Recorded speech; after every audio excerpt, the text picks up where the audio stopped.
Okay, so actually this is only going to be up on YouTube for about a week because this is actually I did this for the people who are going to ultimately end up taking my horary class, which is going to start in January of next year.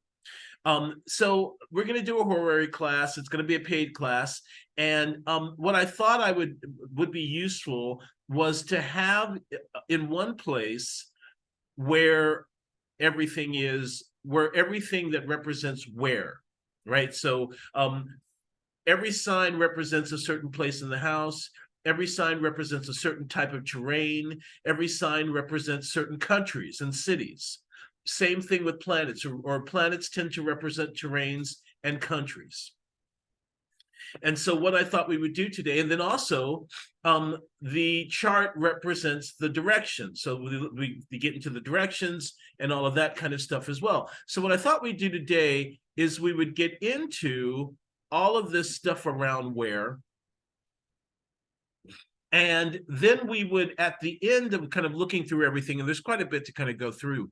At the end, when we get through it, we would look at a horary question, which is about where is the best place for a person to go or to live, right? And that's something, for those of you who followed me on Clubhouse, that's kind of how I introduced myself at Clubhouse, with this idea of kind of using astrology to figure out where the most potent geography for the person might be. All right, so the four directions now tend to correspond. Now take the planets over here with a grain of salt for the most part. For the most part, I'm pretty correct, but some of that might be incorrect, and I will get that absolutely down. I was really mostly the signs took up a lot of the bandwidth. So east is fire, and the sun definitely is the east. Aries, Leo, Sagittarius. West is air, north is water, south is earth. That means that one of the ways that we can be figuring out direction, so keeping in mind, let's say just for today, the universal question for today is, where's the best place for me to be right now? Right? And so we're doing a horary for that, and we're going to look at a horary. Actually, Layla did a horary for that yesterday, and so we're going to look at hers. But if we use this universal horary, and let's just say Gemini is rising on this universal horary that we're going to use, and Mercury is in Aries. All right, so already we've got the west and the east being shown, right? Because Gemini is rising, which is western, and Mercury is in Aries, which is eastern. Now, really, we would be looking at where Mercury is. And of course, Mercury would be in the 11th house then, right? Gemini is rising, then Aries, we're going to put Aries on the cusp of the 11th, and Mercury would be in the 11th house. So Mercury is in the 11th house in Aries, and that's kind of pointing to the east. So, I'm sorry, let me go back just to be sure everybody knows exactly what we're... North for water, south for earth, right? So once again, you just would be applying these signs based on and we've talked about this a lot when we talked about triplicity, right? Element and triplicity. Now it's element and direction. So east is fire, air is west, west is air, north is water, south is earth. Now, the first house is east, right? So each of the angles of the chart represents a cardinal direction. So the first house is east, and you're going to notice that I did first 10, 7, 4, because I'm basically following the path of the sun throughout the day. So the sun rises in the east, and then it's high noon in the south. That's the 10th house. And then it sets in the west, 7th house, and then it's midnight in the 4th. And that's the north. So houses 1 to 10 are the southeast quarter. Houses 10 to 7 are the southwest quarter. Houses 7 to 4 are the northwest quarter. And houses 4 to 1 are the northeast quarter. Now, the masculine quarters are 1 to 10 to 1 and 4 to 7. The feminine, so the masculine diurnal eastern quarters are 10 to 1 and 4 to 7. The feminine western nocturnal quarters are 1 to 4 and 7 to 10. So we see things where last week or over the past few weeks we saw the whole thing about if the moon is in the masculine quarters for a man, that means that they will probably get married early. And if it's the sun for a woman in the masculine quarters, then she probably will get married early, or she will marry later to a young person, right? She'll either marry young, she'll be either marry young to a person in maturity, or she'll marry immaturity to a youthful person.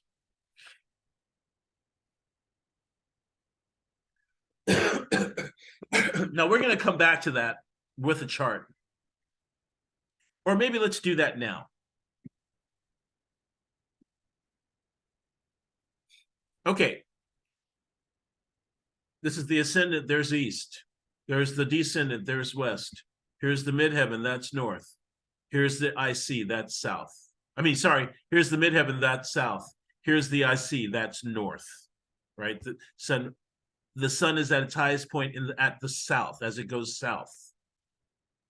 I have a question, if you don't mind. Of course. So when I first got into the hemispheres in astrology, I noticed that the fourth house was the north and that the midheaven was the south. But is there a reason why it's opposite like that? Because typically, you look up and you think north. Well, it's not the earth, because this isn't the earth.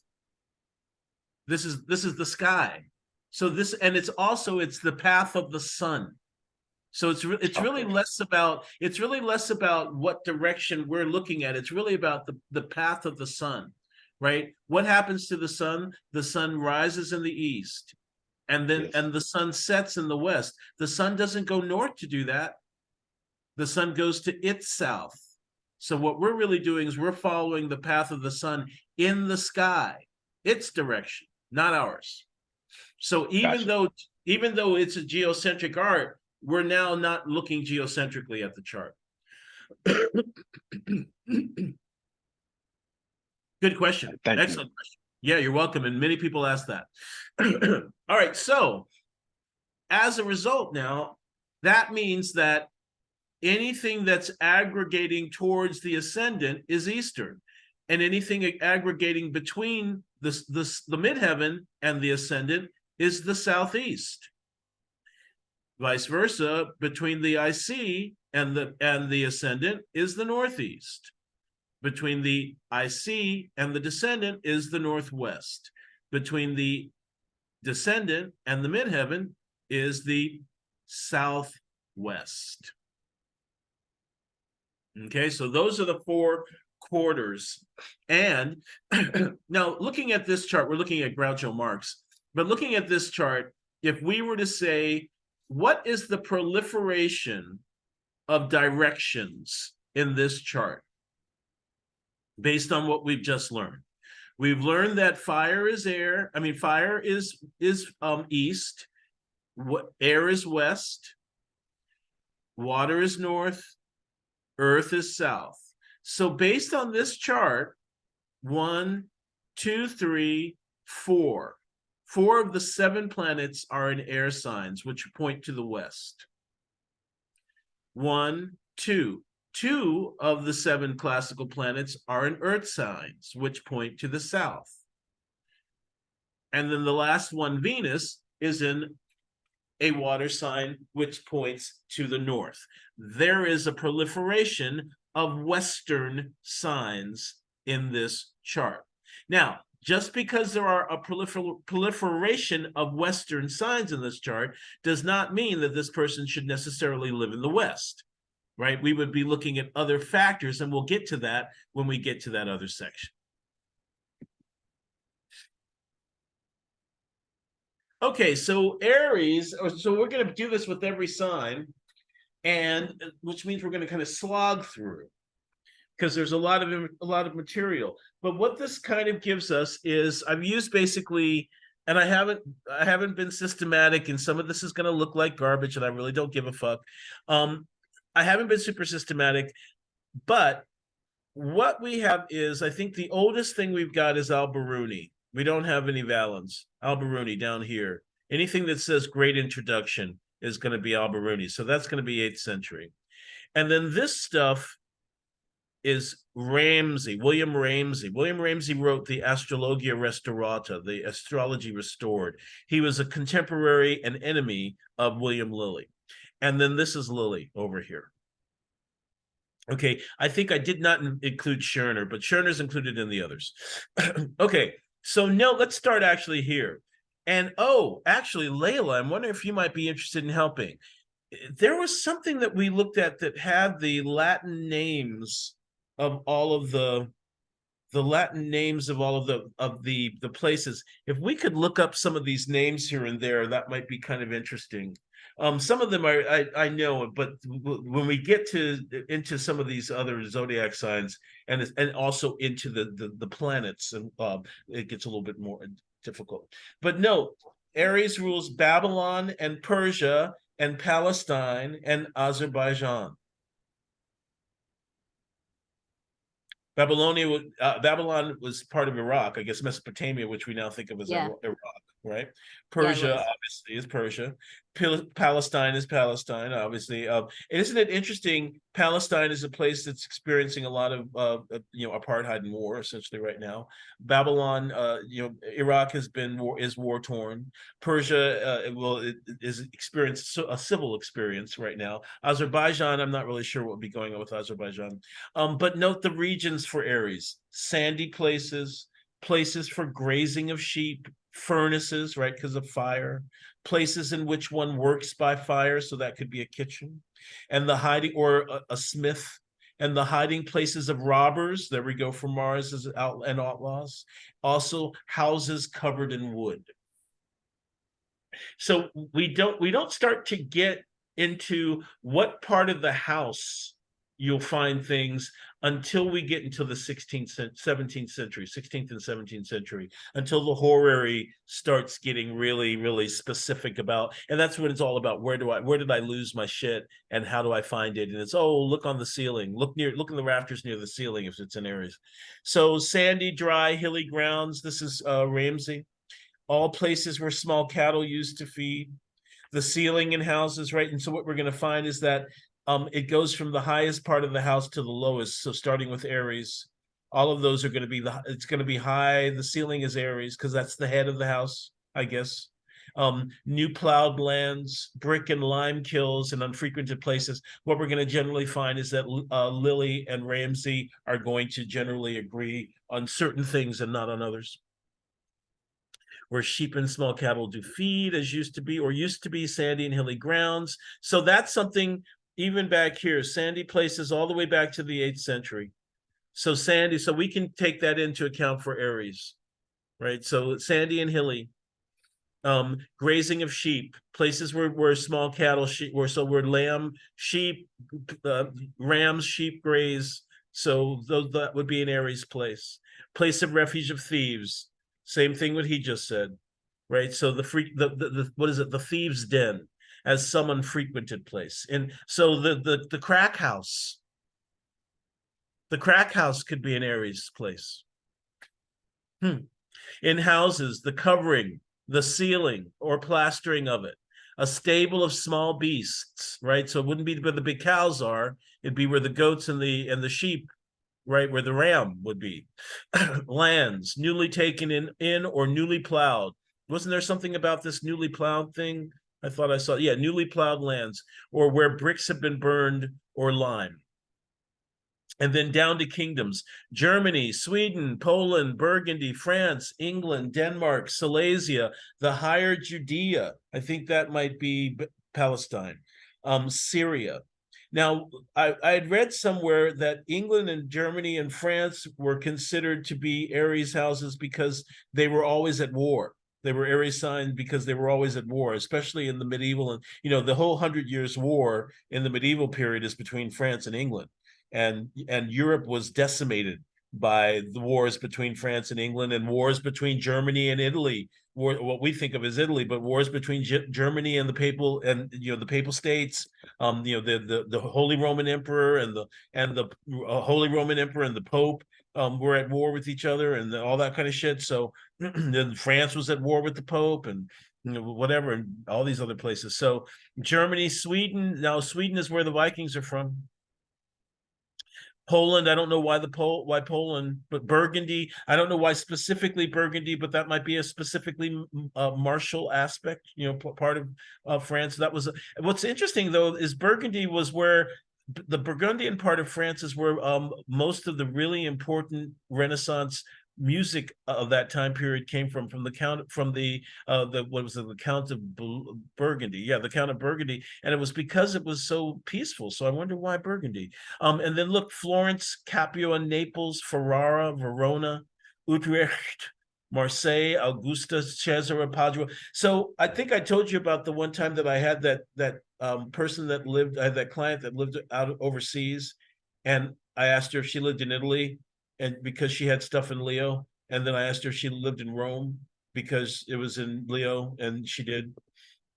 So this stuff can probably still work out.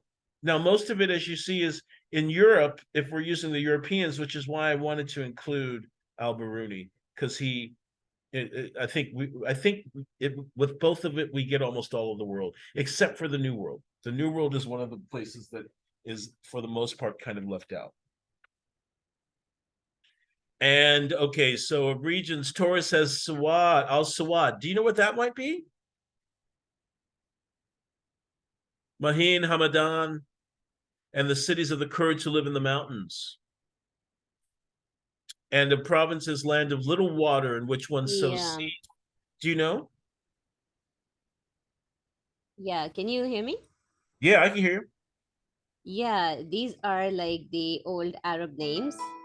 I know that the Kurds are basically a nation that is native to Iraq. So these are all the old names, old Arabic names of all of those Arabian places that we now have modern names for. Okay. Yeah, so this is the whole Arab region in general. The whole Arab region. Okay. And so this is probably, now remember, this is the eighth century. So this was a flourishing region at the time period, and arts were flourishing, and it was beautiful. And think of all the beautiful the tile mosaic kind of art that takes place in the Middle East. I think a lot of the artistry that India, that we think of for India, like Taj Mahal, etc. A lot of that stuff. Remember that the Mughals were from Afghanistan. They were from the Middle East, and they brought their artistic sensibility to India. So they brought it in the 15th century. So this is already a flourishing period. The Middle East is the most flourishing, is among the most flourishing periods. It's we call the Middle Ages the Dark Ages, but that's because we're talking about Europe. It's not the Dark Ages anywhere else. In India, it's not the Dark Ages. That's where they're creating all these fucking amazing temples. And Ellora, the temple, the vertical stone cut temple of Ellora that was finished in 765. And in Turkey, there's the Hagia Sophia that was finished in the 5th century, and there's Petra in Syria, and there's all this other stuff, and Persia was a humongous, great kingdom with all the math and everything was happening during this time period. So what we call the Dark Ages is really the Enlightenment for the Middle East. Stables, cows, or oxen, ox houses, such places. So not like Aries, right, where we're looking for the small animals, we're looking for the stables where the big animals are now going to be, but not the horses. And such places where their furniture or harnesses are later kept. Pastures, right, where the cows would eat. plain grounds, and such places are made level and plain, either on purpose or by digging up trees and shrubs, cornfields and such fields as are far from houses, and in house cellars and low ground rooms. Okay, houses, cellars, and low ground rooms. Well, so cellars are the bottom, so that's interesting. I thought it would have been just the opposite. And what did this say? Every place close to mountains, also gardens and the forest, and trees and water, and places of elephants and cows. And the provinces, lands of little water in which one sows seed. We saw that already, right? And all fertile tilling places, and every place close to the mountains. Right. This doesn't talk. So this is Ramsey. This is Al-Biruni. This is Ramsey. He doesn't talk very much about the mountains. He talks more about places made level and plain. So kind of like a pasture would be. And then the places that he has are Persia, and this, oh, so that you said all these, he's got Persia, Media, Parthia, Cyprus. Cyprus is where Venus comes from. That's the island that she's the Cyprian goddess.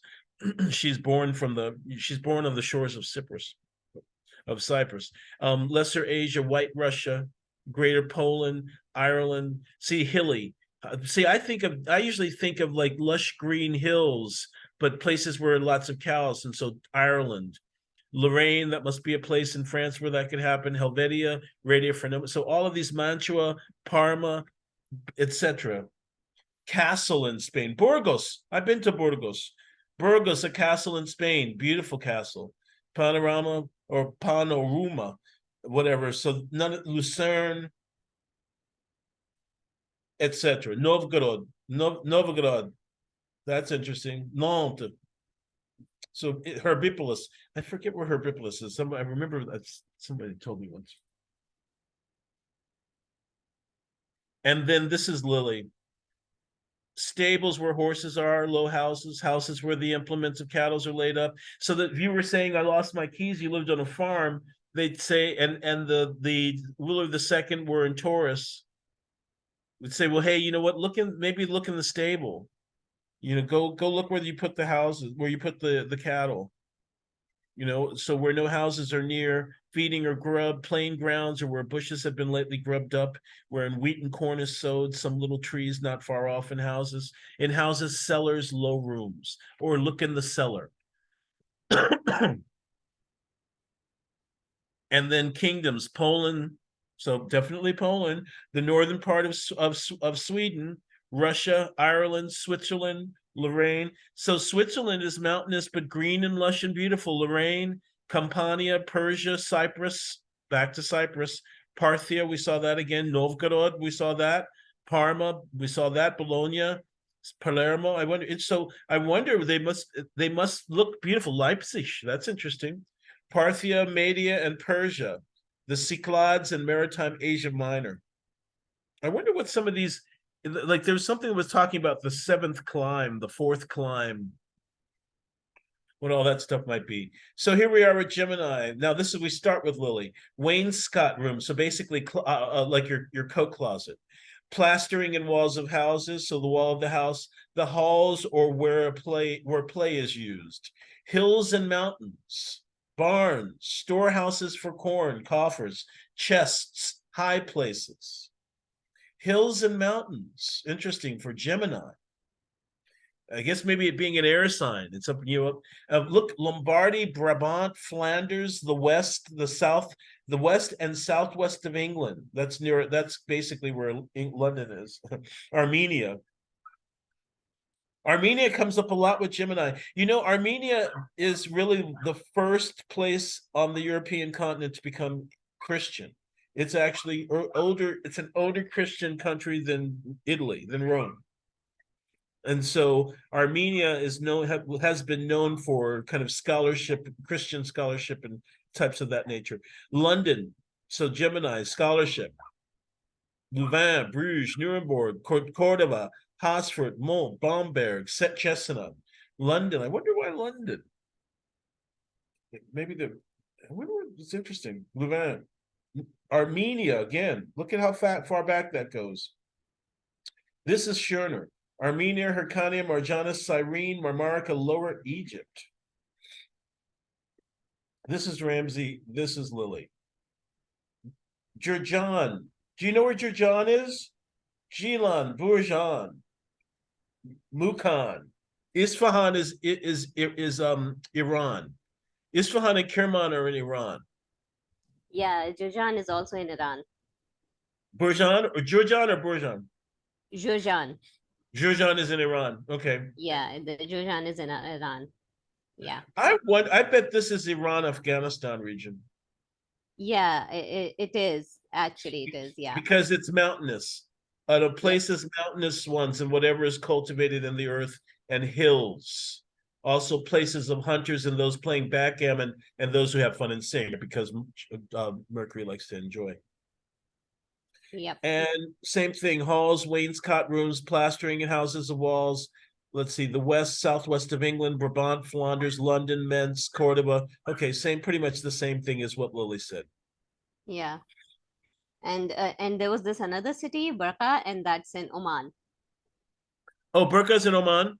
Yeah. Burjan is in Oman. Oh, Barqa here. Yeah. Okay, that's in Oman. In Oman. Okay. All right. So Cancer, the sea makes sense. Great and large rivers, places near rivers, marshy grounds, ponds, lakes, wells, springs, brooks, ditches, and sea banks. All watery places, trenches, cisterns, washhouses, and cellars. Cancer. And this would be Ramsey. Scotland, Holland, Zealand, New Zealand, basically New Zealand. Although I don't know if Zealand had been created yet, so I don't know what Zealand might be, or it might be Holland. It might be another name for Holland or the Dutch part of Belgium. Constantinople, or the Flemish part of Belgium, sorry. Constantinople, York, St. Andrews, because Constantinople was surrounded by water. York, St. Andrews, Venice, of course, that makes sense. Algiers, Genoa makes sense. Amsterdam makes sense. Tunisia, Magdeburg, Prussia, Milan, Wittenberg, St. Cadiz, and St. Lucas. And then note that Africa Minor, so basically Lower Africa, is considered Cancer. Cancer has Lesser Armenia and Mar al-Mukhan and Numidia, which is part of Africa, and the eastern region of Khorasan and Sindh. Now, Sindh is Afghanistan, isn't it? No, Sindh is Pakistan. Sindh is Pakistan.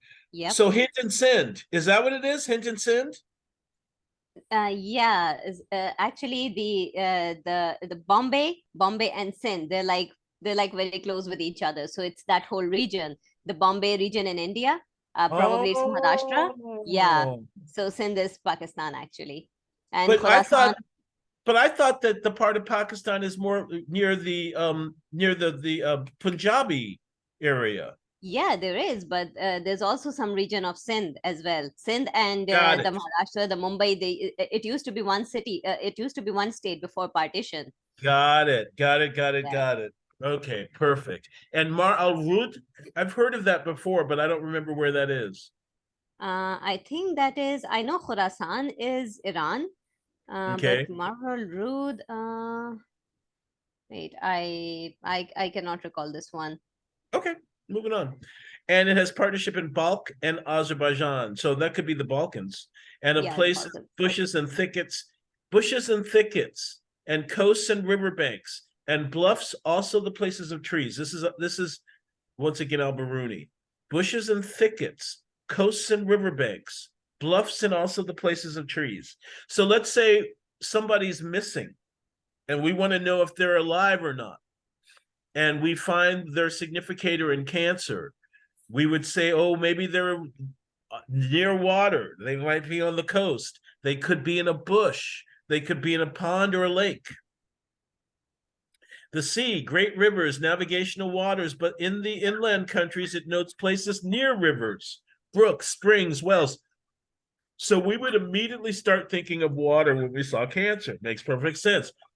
We would immediately think, okay, where might this person missing be? They're near water, or their body has been put near water, or they themselves are near water.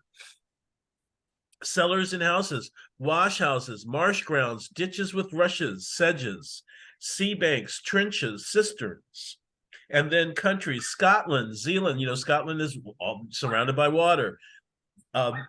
Zealand and Holland, they're really close. That's the Netherlands, essentially. Prussia, Tunisia, Algeria.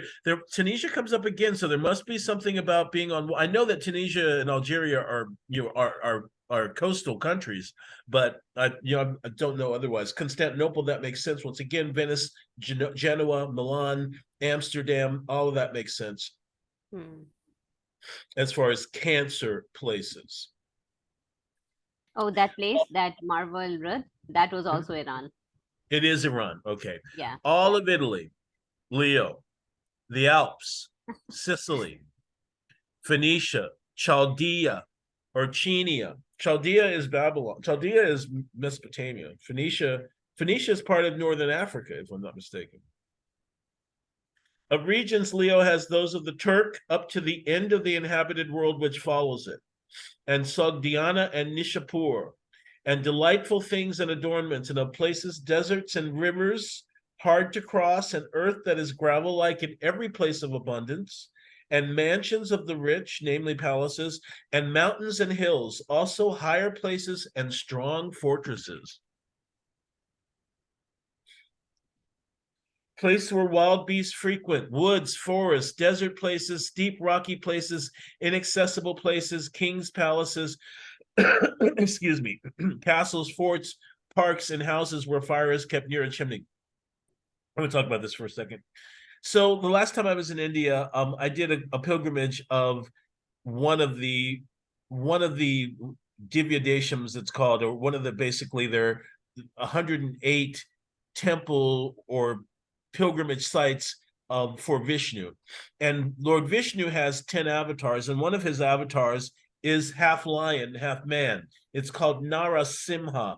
Narasing is like a word for lion, or Simha means lion. So Narasimha, it's because Narayana and Simha. So Narayana is another term for Vishnu. Narasimha has his spot, his pilgrimage site is called Ahobilam. And Ahobilam, all of his, now remember, Leo is ruled by the sun. So this place has 9 different places. It has 9 different temples, all that represent a different planet. And almost all of them are in the woods and up in the mountains. And you basically trek up into this deep kind of jungle woods, and there are these like miniature, they're either like small shrines, and then there's like a miniature like regular temple up in the woods, like up, kind of up in the hills, up in the woods. And each one, like I said, it's like I've talked already about the Navagraha temples in a place called Kumbakonam, but I didn't even know that there was this whole Navagraha aspect to the Narasimha temples as well. So I just thought I would bring that in there because it was in the forest, it was in the woods, it was in the mountains, it was in a place where there would be quite a lot of what we call wild beasts, and the term is Sylvain, which means of the forest. And even they say of Leo that Leo is a Sylvan sign. So places where wild beasts frequent, we've already talked about it. So woods, jungles, deserts, fens, rocks, rocky places, forests, and this place had big rocky cliffs and things like that. As a matter of fact, there's this thing called the Ugrastamba, which is a rock that's supposed to be the representation of Narasimha himself. And so you'd be looking up from this lush forest at these rocks. And so Italy, the Alps, Sicily, Bohemia, Phoenicia, Chaldea, so the same places, Damascus, Rome, Ravenna, Cremona, Confluentia, Prague. Anybody been to Prague would probably know how how beautiful and gorgeous Prague is. You'd think it might be more of a Libra or Taurus city, but it makes sense with Leo too. And Damascus, I'm not really sure why, but that's interesting. Moving on to Virgo. Study where books are, closets, dairy houses, cornfields, malt houses, storehouses for corn. Anywhere that right, because she's the Virgo is the Virgin is holding a stalk of wheat, right? So it's connecting all this grain to her. But I put libraries in there too. I think libraries belong to Virgo. Virgo has Jeramica, and Syria and the Euphrates and Al Jazeera, and of the regions of Persia, those following Kerman, and of places, every land in which one sows seed, and places where women stay, also those of jokers and those singing and walking around, because there's the Mercury aspect. But note, this is the first time we've seen Syria, and that's only in dealing with Virgo. And note that Babylon, Mesopotamia, Assyria, Greece, Corinthia, Crete, Jerusalem, Rhodes. It's interesting. Paris, Basel, Heidelberg. Many of these places are Padua. Many of these places are places that had universities, or that were known as places of learning. Greece, Babylon, Mesopotamia, Paris, University of Paris, Jerusalem, Basel, Heidelberg, places of learning. Mesopotamia, Babylonia, Assyria, the part of Greece called Hellas, Achaia, and Crete. And I think someone included Egypt with this too, but maybe not. Signifies a study where books are, closet, a dairy house, cornfield, same thing. And then Greece, southern part of Greece, Athens, Mesopotamia, Africa, the southwest of France, Paris, Jerusalem, Rhodes, Lyon, Toulouse. So that southwestern part of France as well, because Toulouse is in the southwest. Basel, Heidelberg, I've been to Toulouse. Brundisium. Oh, Brundisium, where was that? I forgot where that is. Which I one? have no, Brindisium? Oh, Brindisi. It's Brindisi. That's where it is. Bactria. These are the places I have no idea. Bactria, Casperia, Serica, and other lands. It looks like these are all Roman outposts. You know, that they're like Yeah. they're I Roman, they're think Bactria, if I'm not wrong, it was that Hindu Kush region, the Central Asian region. I think it was that. oh. The Yeah. which region? The Yeah. like Kashmir? Like up Yeah, I there? think, yeah, I think it's today it would be it would comprise of Afghanistan, Tajikistan, and Uzbekistan, if I'm not wrong. I Got think, it. Okay. yeah. So centrally, what we think of as like the Central European, with the Russians took over. Okay, so that makes sense. And then Ethiopia. If you've ever seen Ethiopia, are such beautiful people. Like the women are so beautiful, and they've got these really delicate, lovely delicate features and beautiful skin. So Libra has the region of the Romans and whatever is in their boundaries up to Africa, and those which are in its circuit. I mean, so we could look at like a 7th century thing, or 4th century or 3rd century thing of Rome, and see what goes up to Africa, and that would be the Libra part. More than likely, it'd be one of the wealthier parts, right? And the upper parts of Egypt to the boundaries of Ethiopia, and Barca, also Kerman and Sijistan, and Kabul, obviously that's Afghanistan, and Tabaristan and Balk and Herat.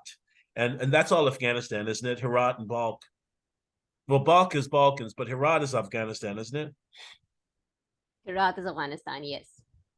And every place in which one sows in the peaks of mountains, and every land in which there are palm trees. Here I am. And places of hunting with hawks, and every observation post and road, also every lofty and elevated place, or sandy level plains. Have you noticed that the air signs are all about mountains, are all about high places? Hmm. Gemini was about mountains. Libra is about mountains. Leo is too, but tops of mountains and hills, Libra. Grounds where hawking or hunting is used. Sandy and gravelly places, the upper houses and rooms, one chamber within another, garrets, lofts. Ground near windmills, barns and outhouses, saw pits, such places as there is any woodcut. Now, in the modern time, thinking of a Libra place would be like a jewelry store, an art gallery, right? That would be a kind of place. But as far as the kind of terrain, it's once again, these air signs are all about high open space, right? Tops of mountains, sides of hills, where wood is cut. Pure, clear air and sharp. The upper rooms in houses, chambers, garrets, one chamber within another, like a loft.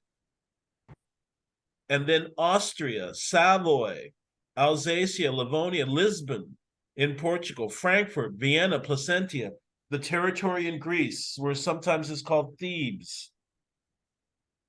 Vienna makes sense for Libra because Vienna always had a really, really strong reputation as a place to go for frivolous pleasure and for frivolous entertainment.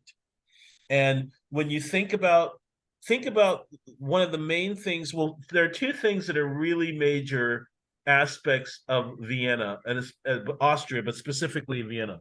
One is the desserts, like the outrageous confectionery desserts and cakes, etc.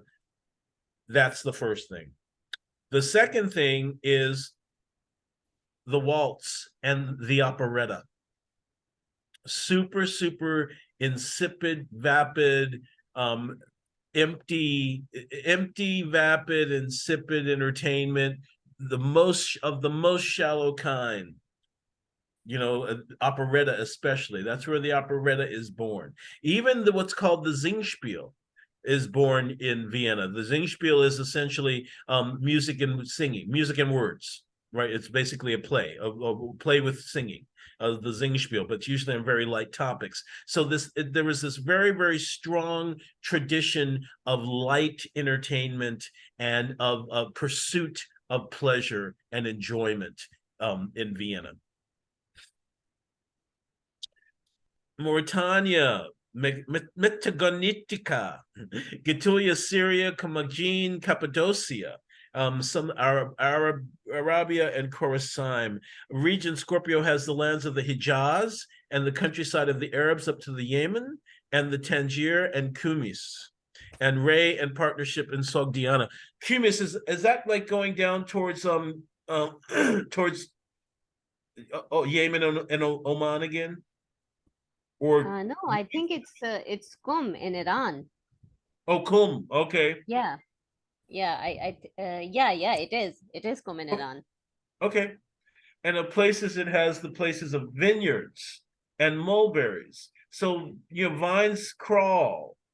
So that's an interest. So there's an aspect of crawling and mulberries and the rest of similar things of that which is in a garden and every stinking and horrid place.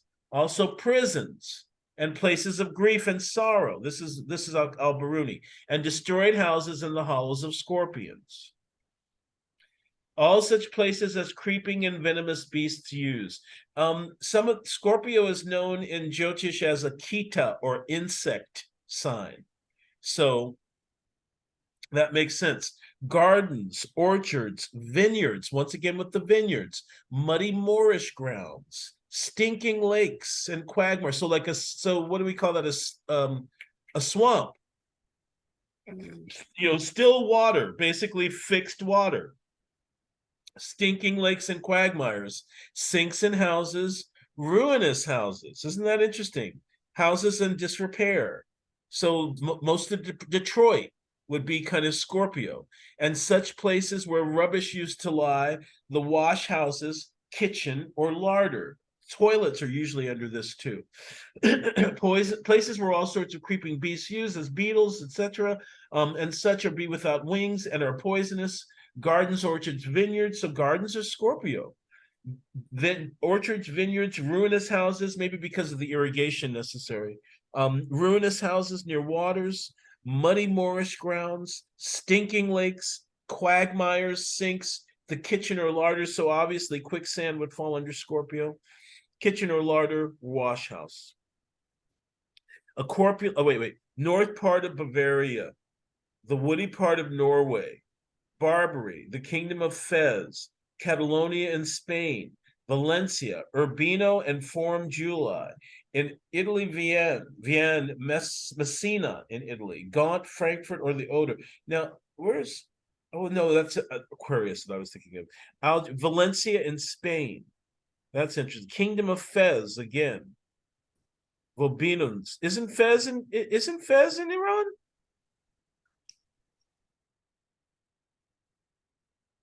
Oh no, that might be like Tunisia or something like that.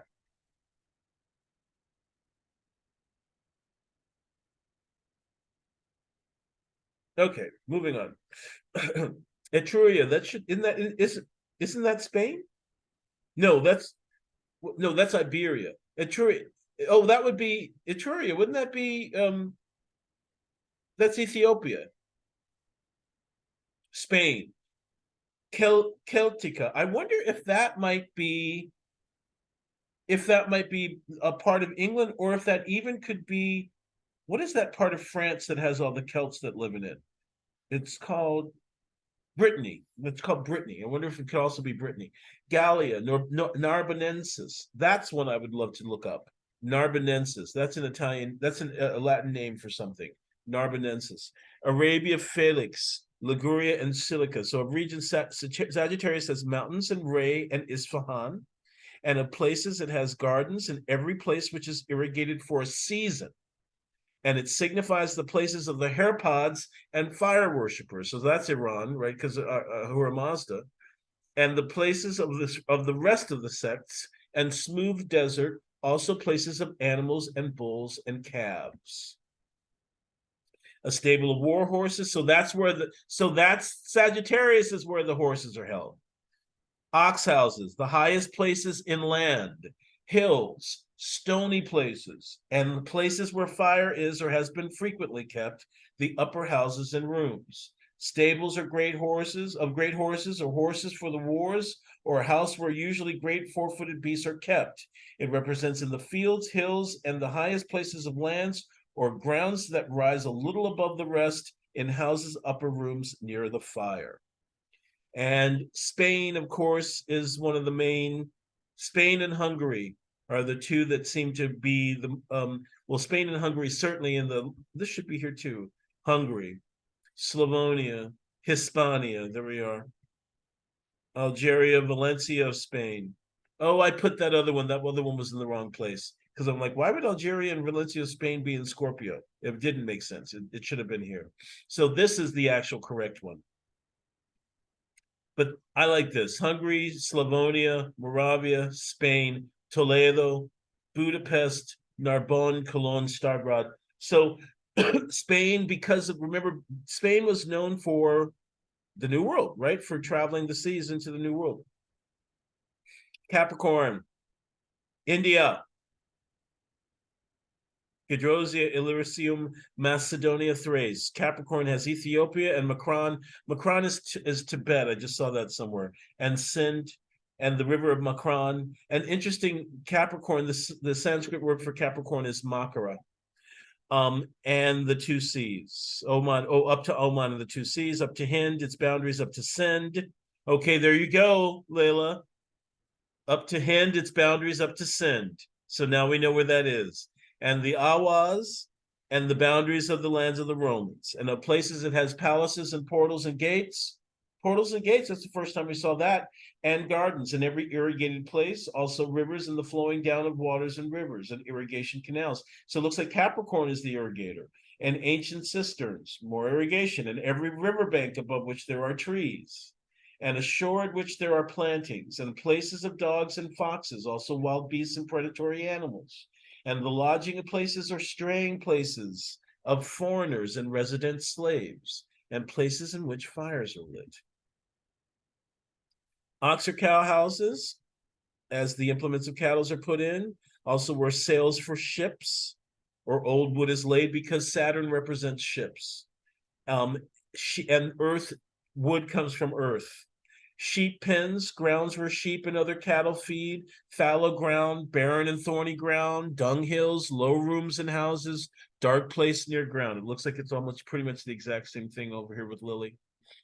And then places: Thrace, Macedon and Greece, Turkey, Albania, Bulgaria, Saxony, West Indies. Okay, that alludes to the New World. I didn't know if we had anything that did. Styria. Remember, we haven't been, the United States hasn't been recognized yet. The Isles, Orcades, Hessia, Oxford, Mecklenburg, Cleves, Brandenburg. Anything else that's about India, Ariana, Thrace, Bosnia, Albania, Bulgaria, Greece, Masovia, Lithuania. Interesting. Aquarius, all those places, Petra, Arabia Deserta, Oxiana, Sogdiana, and then Aquarius has Al Suad towards the mountains, and Kufa and its parts, and the rear of the Hijaz, and the lands of the Copts of the Egypt, and of the western region of the land of Sin. So the western region would be that Pakistan region, that would be you. And it has partnership in the land of Persia. And the places, it has places of waters and flowing rivers and seas and canals and whatever is in them, and everything which is dug by hose, not to mention every place which is irrigated by water. Remember when we were looking at Saturn, it was all about the irrigation of a field? Also places, or we were looking at Saturn, and it kept talking about working a field by water, irrigating a field. Here we go. Also places in which there are aquatic birds and the rest of birds. This is the air sign, but we're getting all this water imagery. And every place in which there's a vineyard and in which wine is sold, or whores provide lodging. Isn't that interesting? And every mountainous and uncivilized land. Hilly and uneven places newly digged. We saw that with what else? Wasn't it with... Oh, do we have messages? Hilly and uneven places new digged, where quarries of stone are, or any minerals have been digged up. This makes more sense, right? Because Saturn is stones and labor and hard work, mines, things under the ground now, roofs of houses, upper parts thereof, vineyards. I like this better. In houses, the roofs, eaves, or upper parts, vineyards or near some little spring, air signs and height. Once again, up where the air is rare. One of the things I love about this is Ingolstadt. Ingolstadt was known as, it's a place that has it's in what we think, I think it's in Austria now, but it's in a place that was known to have a Jesuit university, and it was kind of a Jesuit place, a big Jesuit hub. And so there was always talk of, bad blood and secrets and secrecy and bad blood and plots and all of that stuff whenever you dealt with the Jesuits. And so Ingolstadt, that's something when we look at Saturn that we hear there is this thing about speaking badly of others and envy, whisperings behind people's backs, that kind of thing. And so Ingolstadt and the Jesuits. And finally, Pisces. I told you we'd be going through a lot of this. Tabaristan, Jurjan, Syria, Al Jazeera, Egypt, Alexandria, whatever's in the circuit of Egypt and the Red Sea, Yemen, and the eastern region of the land of Hind. I don't know any of these places. Lydia, I think I do kind of know. And places that has whatever comes up to the sea and its shores. Also lakes and thickets in the shore of the sea, and fish, also places of angels and hermits, and places of beating the breast in sorrow. Grounds full of water, springs, fish ponds, rivers, places where hermitages have been, water mills, moats about houses, wells, pumps, conduits, cisterns, and those places and houses where water is most frequent. And then Alexandria, which is right on the water. What else place might that be? I don't know any of these places. Calabria and Sicily. Well, Sicily, of course, is an island. Portugal is deep in the, pretty much right on the water. Normandy, the north of Egypt. Alexandria is on the water. Reims, Worms, Ratisbon, Compostela. Compostela is Santiago de Compostela, which is a pilgrimage site. Worms is in Germany.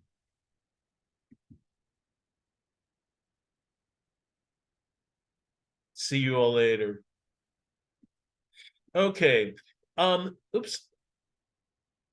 It gets a little faster here now, but we just look at the 7 planets, and we can see this is from Scherner, all this weird stuff. Ingolstadt, once again, he delights in deserts, woods, Saturn, woods, obscure valleys, caves, dens, holes, mountains, or where men have been buried, churchyards and ruinous buildings, coal mines, sinks, dirty or stinking muddy places, wells and houses of offices. Send, Hind, and the whole land of the blacks.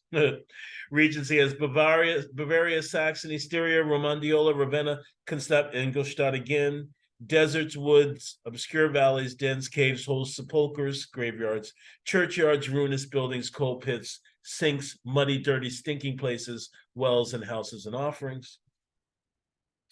Iraq, Babylon, Isfahan, Persia, Al-Awaz for Jupiter. Second climb, Babylon, Persia, Hungary, Spain, Cologne. Regions he has Iraq, Babylonia, Isfahan, Persia. They didn't have the types of places. They just had the cities or town or countries. Oh wait, yes it does. Sorry. Near altars of churches and public conventions, synods, convocations. So basically at any convention is Jupiter. In places neat, sweet, in wardrobes, courts of justice, oratories.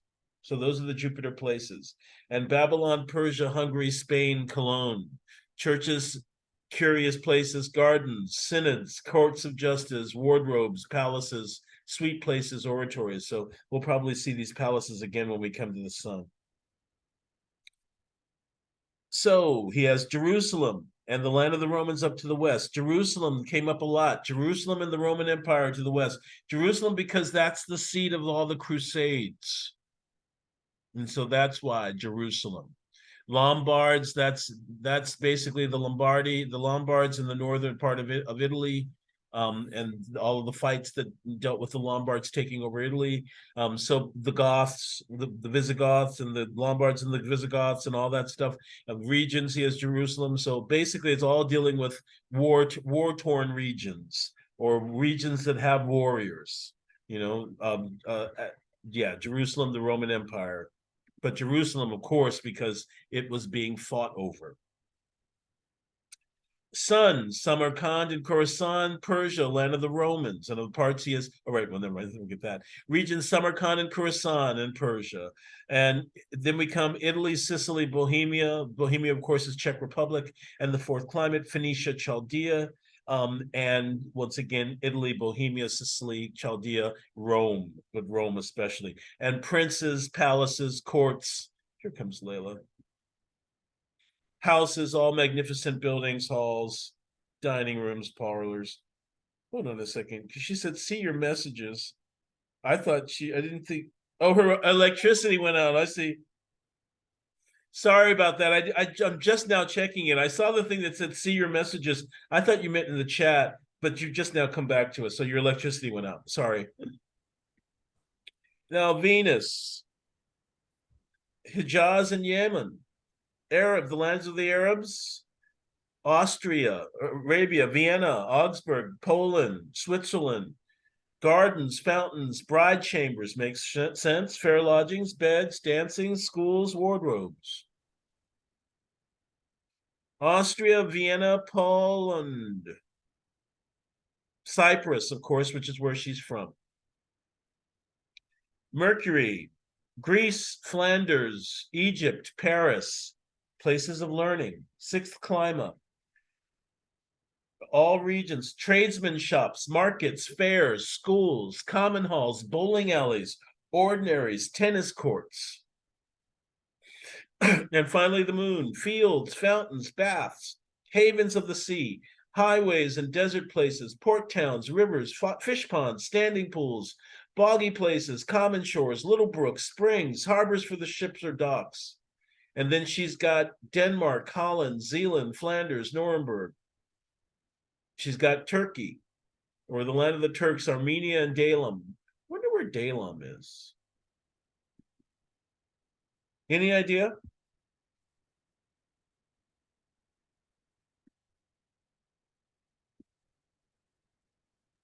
Okay. Wait, which place did you talk about?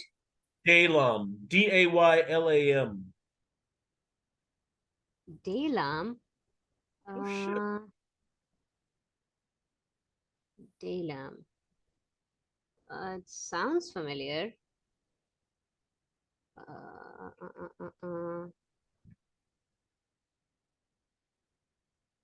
I think it's I think that's also a region of Iran. If I'm yeah, I think it's also, yeah. Okay. All right. just So so now we're going to go to the around. next. It's all right. Now we're going to go to the next section where Okay. we're going to apply what we learned prior to all of this other stuff, which is using it to find out where would the querent be best? Where would be the best place for the querent? Where is the best for the querent direct his affairs, or wherein he may live most happily? And right, so we would, so the cusp of the first house is the beginning of the east, which of course we know. And he's basically telling us everything that we already know. And so what he says is, having viewed the several quarters of heaven, see in which of them you find the planet that promiseth the querent the most good, and where you find Jupiter, Venus, Moon, and part of fortune, or two or more of them, the quarter that direct your affairs. And if you have the part of fortune and the moon free from combustion and other misfortune, go that way, or to that quarter of heaven, where you find her. For you must consider that though Jupiter and Venus be fortunes, yet casually they may be infortunes when they are lords of the 8th, 12th, or 6th. In that case, you must avoid the quarter they are in, and observe the part of fortune and the moon and the lord of the ascendant, and as near as you can avoid that quarter of heaven where the infortunes are, especially when they are significators of mischief. Other ways, either Mars or Saturn being lord of the ascendant or second house or 10th or 11th, may prove friendly. The general way of resolving this question is thus. If the querent does onely desire to live where he may most enjoy most health, look in what sign and quarter of heaven the lord of the ascendant and the moon are in, right? Because that's the body. And which of them are strongest, and does cast his or her more friendly aspect to the degree. If the querent desired to know how or whether to know to what part he may steer his course for obtaining an estate or fortune, then see where in what quarter of heaven the lord of the second is placed and the part of fortune and his dispositor or two of them. For where in what quarter they may be best fortified, from thence may he expect the most advantage, right? And so, etc., etc., etc. So he just basically gave us a possibility of what we can do. So now what we're going to do is we're going to come to this chart, which is, where should I immigrate to? Now, based on this, what we would be looking at, we would be looking for the part of fortune, maybe. Now, it depends on what this person wants to move for a job or work. I'm almost positive, right? So that says to me that we would be looking for part of fortune and or 10th house. Look at how the part of fortune here. Now, if we're just now, I mean, we're not using this as a regular horary where I'm looking to see what's going on between the ruler of the first and the ruler of, or where it is and nor is this a should I stay or should I go chart, right? This isn't a removal in which is it a good or is it good for me to leave? She isn't asking, is it good for me to leave? She's saying, where in the world would I go? And so the very first thing that pops out is that Saturn is in his own sign and is ruling the part of fortune. He would be ruling the 8th. Now, unfortunately, he's ruling the 8th and the 9th, but his Mula Tricone is the 9th house. So, I mean, also, though, note that the 8th house is Saturn, is the part of fortune. So that's an interesting thing. And maybe you might, if indeed you're working with finance, you might find yourself working with other people's estates or other people's money. Note down here, Venus is applying to the Saturn. Yes, the Venus is applying to the Saturn by square very closely. Venus is the ruler of the 12th, and Venus is the ruler of the 5th. Now, Venus is the ruler of the fifth. So the ruler of the fifth is applying to, that's 12th and fifth, but the ruler of the fifth is applying to the ruler of the part of fortune.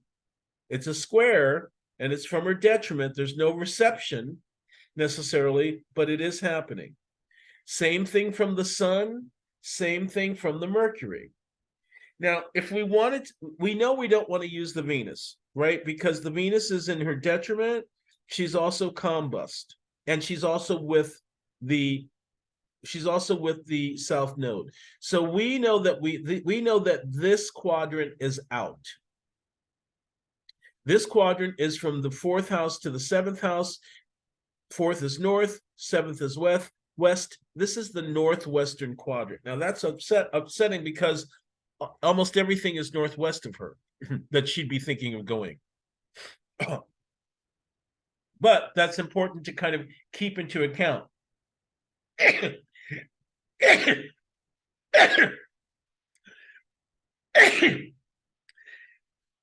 Excuse me. On the other hand, southwest of her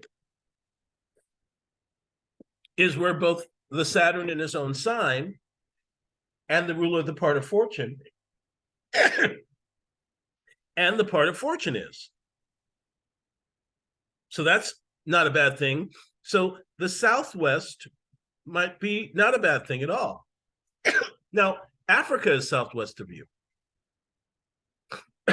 And Kenya and Nigeria are definitely up and coming developing countries. They might not pay as well as Europe or Canada or the United States. And we'll come back to Saturn and Aquarius and Capricorn for possible places to look at too. Now, of course, India is Capricorn, remember? And India is Saturn. So that's one thing. But of course, you wouldn't make the big money if you go to India. So the other possibility is this thing where the Jupiter and where the moon is. Now, the moon rules the 2nd house, and the Jupiter rules the 10th. Now, the Jupiter, however, is retrograde, even though he's at the very end of his sign. What is he at 29? Right. So he's in the 30th degree, and he's retrograde. So even though he's in a good sign, he's retrograde, and he's in the very end of the sign. So he's really pretty much powerless. So I'm sure she's been like, "What about the Jupiter? What about the Jupiter?" And that's why I haven't been coming immediately to the Jupiter. That would represent the southeastern area. And of course, southeast of her is Australia and New Zealand. So I don't say that's terrible, horrible, but this is better. It's weirder though too. It's better in not such a great way. Now, of course, we don't necessarily want this one with the retrograde Mars, right? So we don't want the southeast. No, we don't want the northeast. So you don't want to go to Mongolia, to China, to Japan. So not Japan, Korea, China. Go ahead, Layla.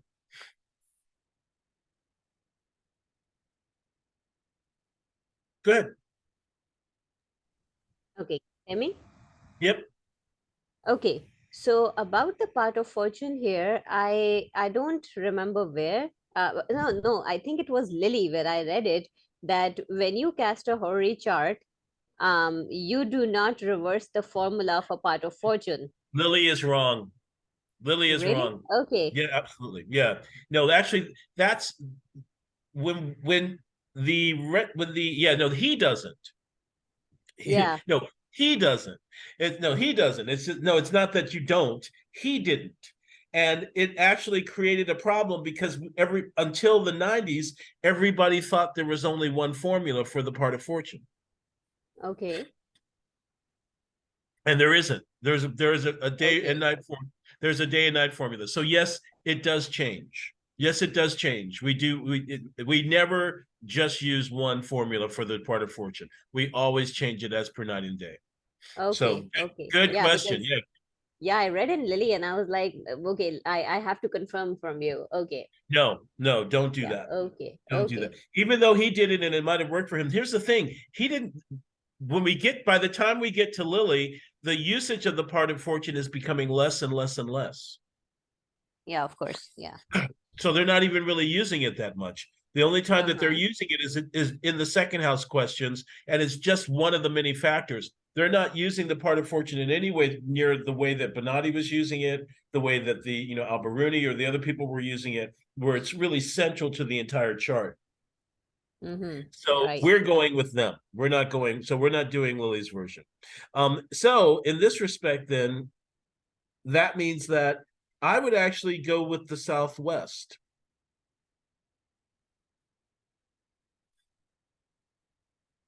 I would actually say go southwest. Now, of course, Saturn is the ruler of the eighth, which isn't so great. We don't love that so much. And Moon and Jupiter is ruler of the 10th, and Moon is ruler of the second. Now, here's the thing, though. Moon is ruler of the second. So that means that Moon is all about changeability. And let's see what aspect she's making. She's making she's making She's a not making any aspect currently, but she would she's make a gonna sextile to Saturn. to the Saturn, Yeah. which I don't love. Yeah. I'm not thrilled I about don't, this whole chart either. I don't love it, but it looks like Southwest. It looks like Southwest of you. Now, here's the other thing: is here's the other thing to think about is that it's not just saying what part of the world; it's also saying where in the part of town. So, for instance, you might move wherever, but might think to move to the southwestern part of town. Oh, okay. Okay, makes sense. Now, on some level, yeah, I mean, let's just use this chart. If we didn't have your natal chart, this is what we would use, right? And we would, we would like the moon and the Jupiter up there, and we would kind of like it. And the moon's in the 10th, and of course, at the end of the 10th. I mean, I would say either southwest or southeast, but I like southwest more because the Saturn's in his own sign, Yeah. and he's ruling the part of fortune. It means you won't have as much fun. It means hard work. It would be Saturn, but if you're asking about where should I go to work, right? If you're asking where should I go to work, where should I go to make the most money, then it would either need to be wherever the ruler of the second is, or where the part of fortune and its ruler are. Okay. So And money part of is in the 10th.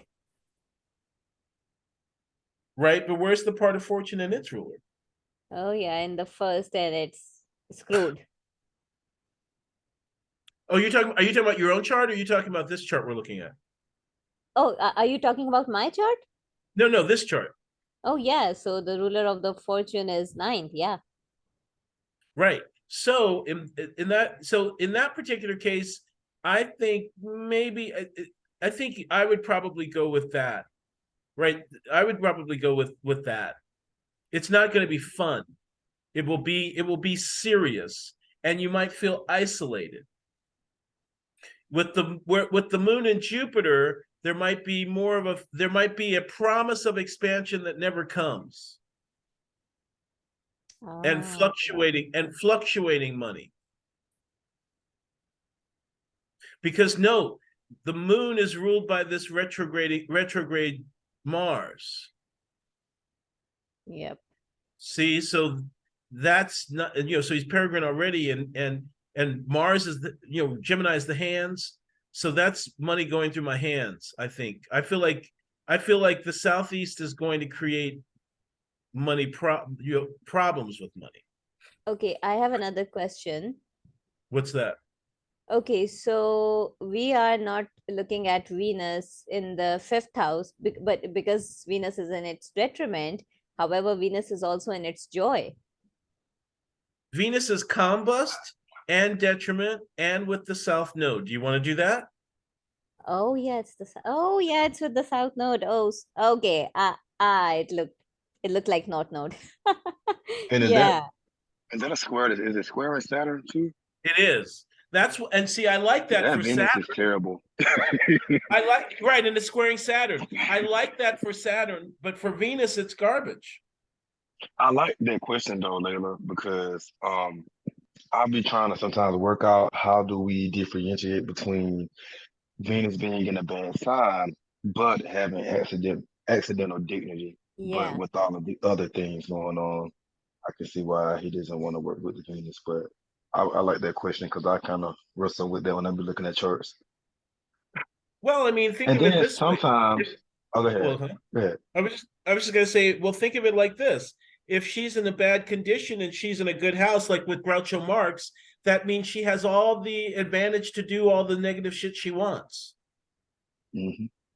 Mm. But see, I be looking like what you just said. That's how I look at it. If Venus is like in a bad house but strong, but is that kind of the same thing though? Like for instance, Yeah, okay, absolutely. Because then it can make that means that the bad shit comes like her.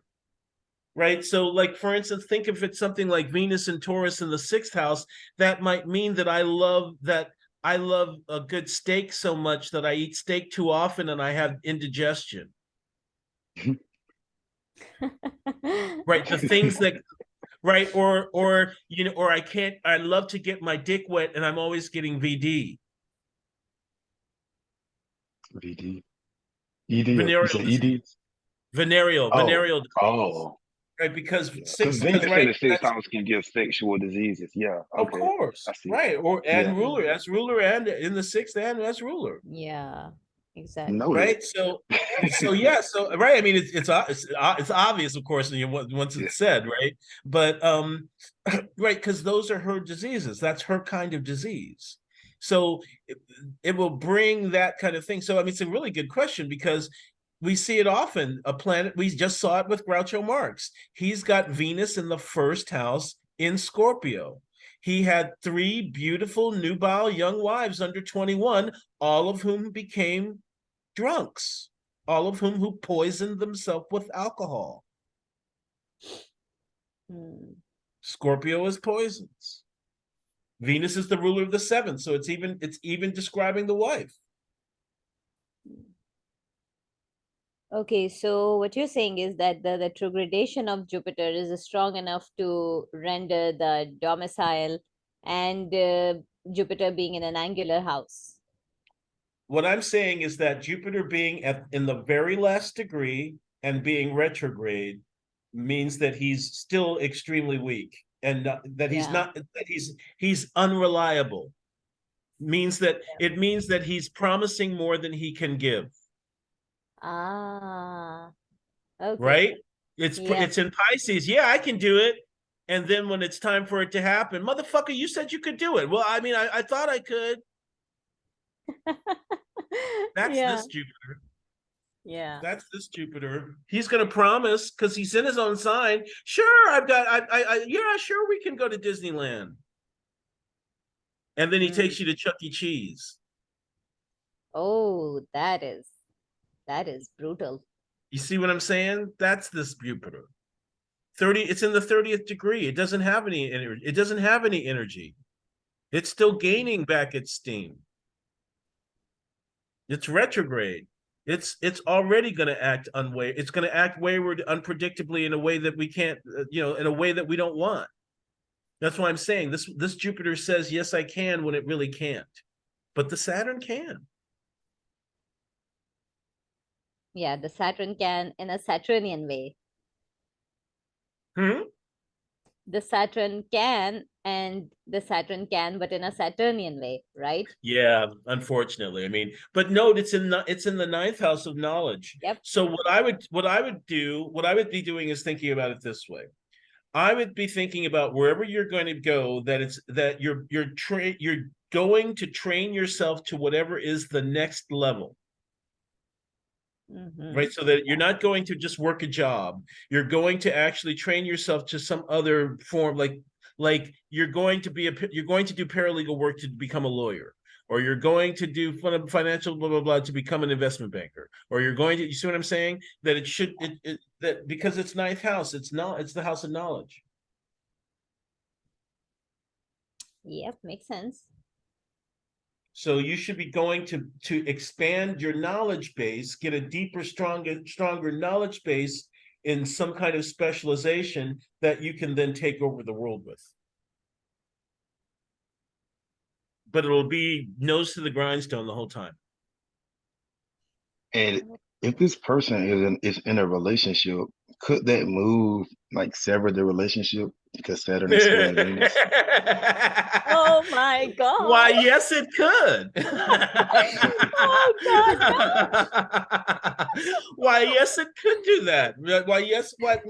How prescient of you. How intuitive. Yeah, why, yes, it could indeed do that. Saturn is Oh indeed my is called the God. author of solitariness. So, like I said, it was going to isolate him. Damn. Oh God, Tamarius, what a catch. Ouch! Right? Yeah, really. That's that Saturnian trade-off, right? Yeah, well, it's the what do they say? Dig that. You may as well start digging that grave because you just committed a murder. You just murdered her. Let's just call it a bullseye. Yeah, it's Layla. This is Layla's chart, and so yes. Oh, so did that. Oh, okay. Yes. Well, So yes. You've been here long enough to know some of the details of that. So yeah. So the answer is yes. Willingly or unwillingly. Yes. So I think if we're using this chart as opposed to your natal chart, mind you, right? Because we could do it with your natal chart instead. But if this were the 13th century, you wouldn't necessarily have one, and I would use this. And so I would say, hey, the good part of the world for you is the Southwest, or the good part of the neighborhood, or the good part of town for you is the Southwest. Okay, so what is more preferable for this technique? Is it natal or horary? that's a good question. That's a good question. I think I would probably prefer to do natal, but I'll tell you why. I'll tell you this. I probably would prefer to do natal, but I would probably push them towards doing horary, because what if their natal chart's fucked up? Ah. Right? What if their natal chart doesn't point to anything good? So only when the natal doesn't tell do you go to horary. Yeah. Or rather, what if I just don't want to know? I would rather not know and just use a horary chart. You see what I'm saying? I'd rather not be confined by the natal chart. Because then if it doesn't work, it's because the natal chart couldn't support it. I don't want to have to go to the natal chart and say, you know what? It doesn't really matter. It's all gonna suck. Yeah. I go to a chart like this and I can say, oh, hey, well, this is the part that's looking the most, this is the part that's looking the most promising. Yeah, it's funny though, because even in my natal, my Saturn is my strongest, and the ruler of my lot of fortune is also in Capricorn. So see, there we go. And here's the thing. This is something okay. Did I tell you all the story about how I kept noticing? Now, what degree of Capricorn? Do you have anything at 20 in the 30th degree of Capricorn? no, I don't. Okay. Because here's the thing. Do you have anything at 25 Gemini? 25 Gemini. I have my descendant at 18. Okay. Okay, never mind.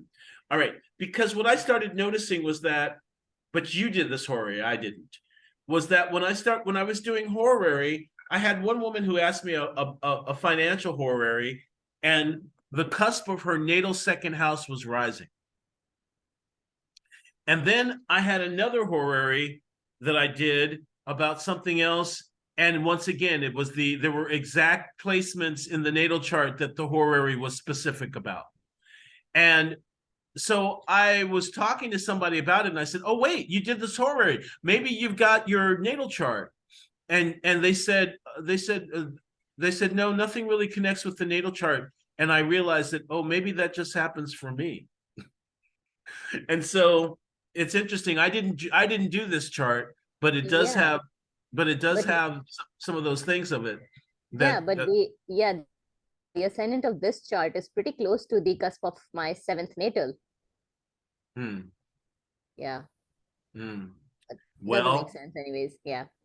all right. So anyway, it looks like the Southwest. Now, if we wanted to know like where you like where, like if we wanted to like because this, but here, this is south. Here, this even clinches it. Capricorn is south. Saturn is in a western sign, Yeah. southwest. This is northeast. Jupiter's in a northern sign. This is an eastern sign, but they're both in the south. So we could basically kind of go with the moon and say southeast, right? But this entire thing points to the southwest. So southwest. Uh-huh. Gotcha. Thank you, And like Anton. I said, even if you move to Canada, if you move to Toronto, move to the southwestern part. Right? Because Toronto is northwest, right? Oh, okay. So it can be, it has to be southwest. Got it. You don't want that. You don't want this stuff down here. Yeah, of course. And this region would be, this would be southeast. This is northeast, this is southeast, southwest, northwest. Northwest. Okay. So you don't want the northeast or the northwest, right? This is the north. This is due east. So you don't want east. Ah, okay. This is due east. So you don't want to go due east. Right? This is, and to be honest, this is south. This is due south. Right? So it's in the southeastern hemisphere, but it's really due south. So you don't want to go due south. You want to go southwest. Ah, okay. Yeah, okay.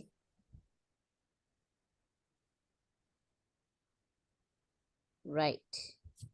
But avoid the northwest. Like plague? Well, I mean, look at the rulers of the four quarters. Yeah, The ruler yeah, of the course. ruler of the north and of the east and the north is here. Hmm. The ruler of the west and the south is here. Yeah. So I'd rather go with the west and the south ruler than the north and the east ruler. All right. Okay. Yep. Thank And then you. I thought I would do one last chart, which is this is a chart based on something that happened to me when I was in Thailand. When I was in Thailand, I decided to go. I was living in the north of Thailand. I was living in the northwest of Thailand. I have a lot of northwest related stuff in my chart, even though southeast is supposed to be the good place. So I was living in the southeast, but living in the northwest of the southeast. And I was going on a vacation. I was working at an international school, and we had, I think, our spring break or whatever. So I was going on vacation to the south of Thailand, to the southernmost islands at like 5 kilometers away from the Malaysia border, on the Andaman side.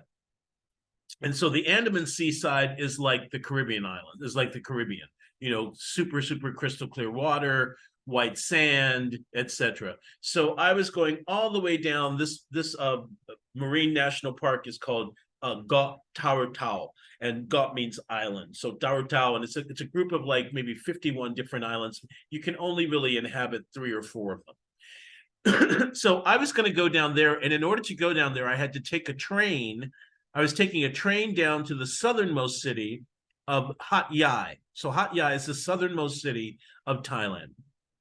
And then from Hat Yai, I was going to take a shuttle to the port, and then take a ferry to the island. So a few days before I was supposed to leave, maybe the 3rd or the 2nd of April, we hear that the southern part of Thailand is where there's a very strong Muslim majority, and it used to belong to Malaysia. Matter of fact, it belonged to Malaysia until like 1910 or something. And there's always been all this unrest between the southern states and the rest of Thailand, which Thailand is a Buddhist country. And so there has also been terrorist activity. And so a bomb went off at the airport at Hat Yai on like the 2nd or 3rd of April. So everybody is asking me, they're like, hey, aren't you going down to Hat Yai? Did you hear about Hat Yai? Did you hear about blah, blah, blah? Are you still going to go? Are you still going to go? Blah, blah, blah, blah, blah, blah, blah, blah, right? And so I wasn't really scared, but I was like, well, let me just find out if I'm in danger or not. And so will my trip be safe was really an am I in danger question. And that's actually an 8th house question. And we're not going to look at it from that respect, although this was definitely a no from that respect. What we're going to look at instead is how this chart showed where I was going. So I was living in the north of Thailand, and I was going to an island. I was going to a land, a piece of land that's surrounded by islands on both sides. Here's the ascendant, which of course, the ruler of the ascendant represents me. Note that Mercury is in an eastern sign, retrograding south. I was going to the southeast. I was going deep southeast, far, far down. Look how in the south there's a disruption. So down in the south, there's this weird disruption.